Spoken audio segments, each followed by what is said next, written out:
মধ্যপ্রাচ্যে ইহুদিবাদীদের শেষ আস্তানাও রক্ষা পাবে না ইরানের আঘাত থেকে।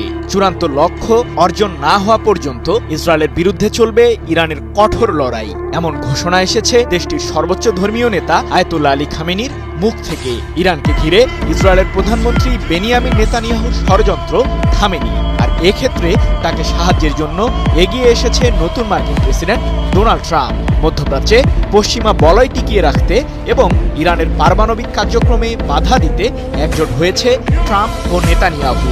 আর তাদের ষড়যন্ত্রমূলক পরিকল্পনায় পানি ঢালতে অপারেশন ট্রু প্রমিস 3 পরিচালনা নিয়ে ইরানে চলছে তোড়জোড়। ইসরায়েলের বিরুদ্ধে খামেনির যুদ্ধের ডাকে চূড়ান্ত বিজয় কবে পাবে ইরান?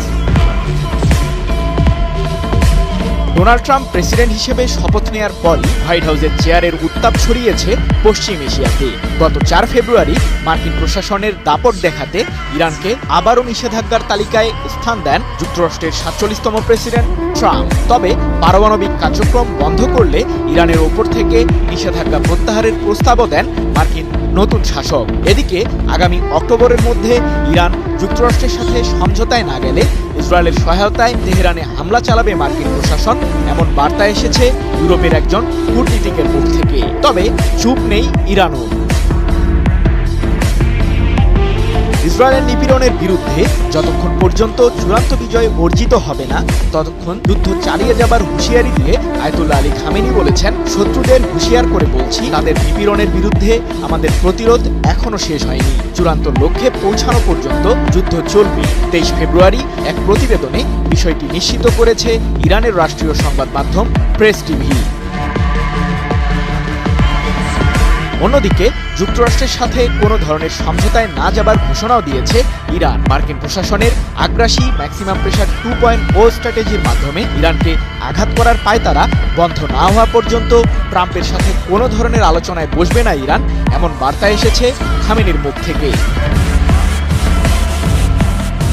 সম্প্রতি ইরানের প্রতিরক্ষা বাহিনী ইসলামিক বিপ্লবী গার্ড কর্পস IRGCর জ্যেষ্ঠ কমান্ডার আলী ফাদাভি ইসরায়েল ও যুক্তরাষ্ট্রকে সতর্ক করে বলেছেন, ইহুদিবাদীদের আগ্রাসনের বিরুদ্ধে শীঘ্রই পরিচালিত হবে ইরানের অপারেশন ট্রু প্রমিস 3। তার এমন ঘোষণার পরই নড়েচড়ে বসেন ইসরায়েলের প্রধানমন্ত্রী নেতানিয়াহু। গত বছরের এপ্রিল ও অক্টোবরে কয়েক দফায় ইসরায়েলের রাজধানী তেল আবিবকে লক্ষ্য করে ড্রোন ও ক্ষেপণাস্ত্র হামলা চালায় ইরান। রক্ষা পায়নি প্রধানমন্ত্রী নেতানিয়াহুর ব্যক্তিগত বাসভবন, কিন্তু সে সময় নেতানিয়াহু ওই বাসভবনে উপস্থিত না থাকায় ইরানি আঘাতে প্রাণে বেঁচে যান তিনি। মার্কিন নিষেধাজ্ঞায় ইরানের বিরুদ্ধে সফলতা পাবে না যুক্তরাষ্ট্র, কারণ খামেনির নেতৃত্বাধীন ইরান এখন নিজেদের বাণিজ্য পশ্চিমাদের নিয়ন্ত্রণ থেকে গুটিয়ে নিয়েছে। দেশটি রাশিয়া ও চীনের সাথে শক্ত জোট বেঁধেছে, পাশাপাশি নিজেদের বিজ্ঞানীদের সহায়তায় নতুন প্রজন্মের ড্রোন এবং আধুনিক ক্ষেপণাস্ত্র তৈরির মাধ্যমে মধ্যপ্রাচ্যে শক্তিশালী বলয় তৈরিতে সফলতা দেখাচ্ছে।